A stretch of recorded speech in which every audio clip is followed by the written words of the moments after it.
Oke, assalamualaikum warahmatullahi wabarakatuh. Di video kali ini kita akan membahas tentang logika matematika ya, logika matematika dan juga sejarahnya.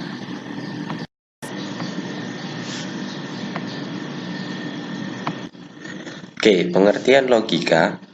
Logika adalah hasil dari pertimbangan akal pikiran manusia yang diutarakan dalam kata-kata serta dinyatakan dalam bahasa.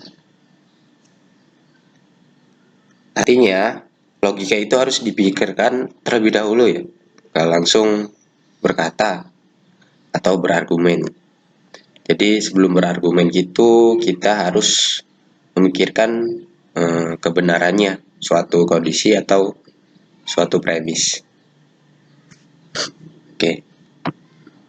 Selanjutnya ada pendapat lain mengenai logika yang diberi definisi sebagai suatu penalaran yang dilakukan maupun dinilai sesuai dengan prinsip validitas yang ketat.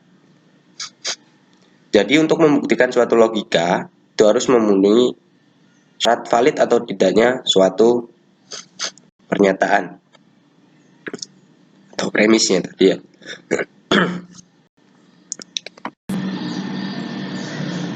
Logika merupakan cabang filsafat yang mempelajari mengenai kecakapan berpikir secara lurus, teratur, dan secara tepat. Filsafat ini itu ilmu yang mengkaji masalah mendasar tentang persoalan pengetahuan, nilai, akal, pikiran yang dibuat studi di dalam kehidupannya, dijabarkan ke dalam konsep yang mendasar. Beberapa ahli yang mengutarakan pendapatnya mengenai pengertian logika. Yang pertama, Jan Hendrik Rappard, yaitu suatu pertimbangan akal atau pikiran yang diatur lewat kata dan dinyatakan dalam bahasa.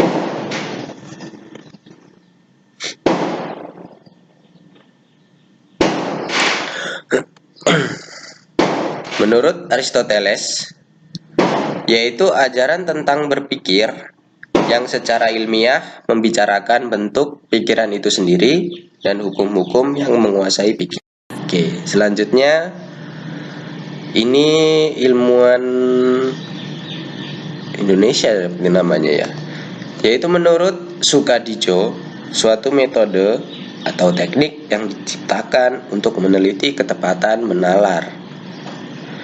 Dan menurut Puspo Projo dan juga Gilarso, yaitu logika merupakan suatu ilmu dan kecakapan menalar serta berpikir dengan tepat. Oke, jadi logika itu semuanya tentang berpikir ya.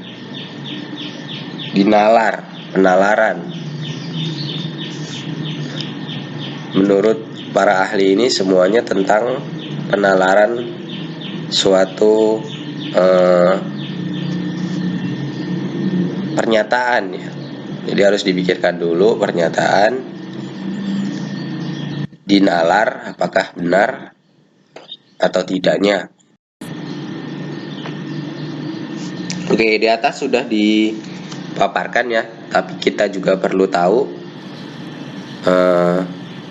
tentang sejarahnya, sejarah logika itu dan asal muasalnya ya. Jadi pada masa Yunani kuno, logika itu dimulai sejak Thales meninggalkan cerita isapan jempol atau dongeng, bisa juga disebut tahayul, dan berpaling pada akal budi manusia untuk mencari tahu rahasia yang ada di alam semesta. Thales mengungkapkan jika air adalah prinsip atau asas utama dari alam semesta, Thaleslah yang mengenalkan logika induktif. Baru pada masa Aristoteles, di mana ia mengenalkan logika sebagai ilmu yang disebut logika saintika Pada masa ini logika masih disebut dengan analitika. Oke, logika induktif itu proses pembuktian ya, suatu argumen yang diambil kesimpulannya tetapi masih belum menjamin kebenarannya.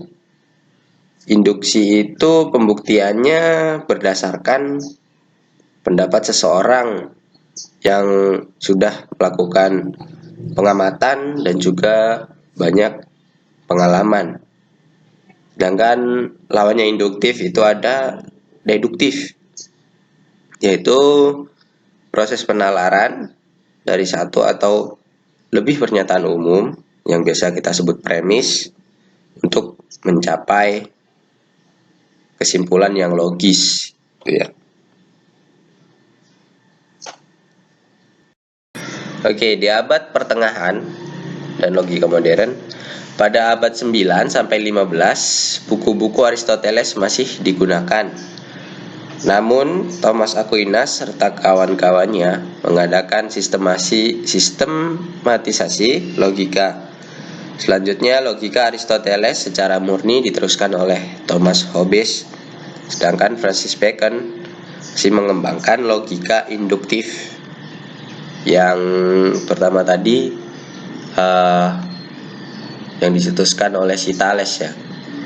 Hingga puncak kejayaannya dari logika simbolik terjadi pada tahun 1910 sampai 1913 dengan terbitnya karya Principia Mathematica dalam 3 jilid ya. Jadi Principia Mathematica itu sebuah buku ya yang memiliki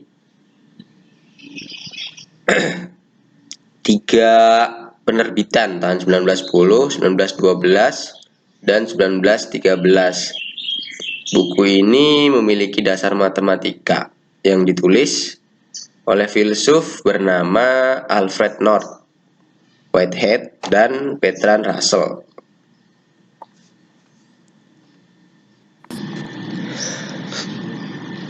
Oke, pada abad ke-9,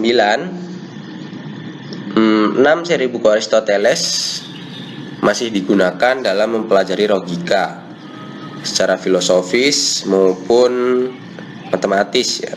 Namun abad ini sekarang ini ya, penyempurnaan logika dilakukan oleh Thomas Aquinas yang tadi sebelumnya. Pada abad ini juga hadir tokoh logika modern seperti Petrus Hispanus, Roger Bacon, Raymondus Lullus, dan William Ockham. Pengembangan akan analitika tersebut dikembangkan dengan versi modern. Namun sementara itu Thomas Hobbes masih meneruskan prinsip dasar yang digariskan oleh Aristoteles secara murni yang tadi. Perkembangan logika selanjutnya menghadirkan logika dalam bentuk simbolis. Dalam logika ini premis lebih disederhanakan dalam bentuk simbol, bertujuan agar lebih memudahkan untuk mencapai kesimpulan akhir. Oke, jadi si premis ini suatu pernyataan ini kita buat dengan simbol seperti P, Q, negasi, konjungsi, disjungsi, implikasi, dan lain-lain. Itu semua berarti penyederhanaan logika dalam bentuk simbol. Beberapa tokoh yang menjadi penggagas logika ini seperti George Boole, John Venn, ini ada diagram Venn, Leibniz yang terkenal dengan karyanya Ars Magna yang berisi tentang penggabungan logika dan aljabar, dan juga ada Gottlob Frege. Terakhir tokoh yang populer dalam logika pada masa abad pertengahan ini adalah Charles Sanders Peirce. Dia memperkenalkan dalil Peirce atau Peirce Law. Dalam dalil tersebut, logika diterjemahkan sebagai teori umum tentang simbol atau General Theory of Signs.